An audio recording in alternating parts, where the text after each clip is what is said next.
السلام علیکم، امید ہے آپ سب خیریت سے ہوں گے۔ آج ہم فضائل سورہ کاف کے بارے میں پڑھیں گے۔ اس سورت کو حضور صلی اللہ علیہ وآلہ وسلم اکثر پڑھا کرتے تھے۔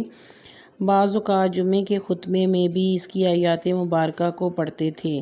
آپ صلی اللہ علیہ وآلہ وسلم اس سورت کو بہت زیادہ پڑھا کرتے تھے، اس لیے اس کی فضیلت بھی بہت زیادہ ہے۔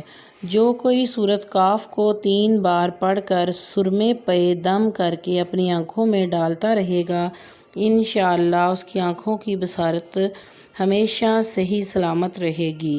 اگر کوئی شخص کہیں پر نیا ملازم ہوا ہو یا کہیں سے بدل کر آیا ہو اور دوسرے لوگ اس کے آنے سے ناراض ہوں بلکہ اسے تنگ کر کے بھگانے کی ترکیبیں سوچتے ہوں، تو ان حالات میں شخص کو چاہیے کہ اس سورت کو 11 روز تک روزانہ 11 مرتبہ پڑھے۔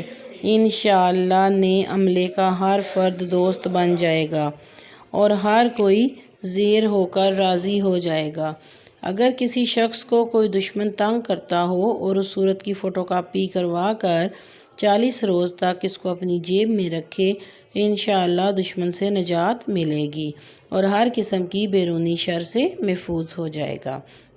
اگر کسی شخص کو بخار ہو اور کسی دوائی کا اثر نہ ہوتا ہو تو علاج کروانے کے ساتھ اس سورت کو 3 مرتبہ روزانہ پڑھ کر تھوڑا سا پانی اسے پلائیں، انشاءاللہ دعا میں شفا یابی کے اثرات پیدا ہو جائیں گے۔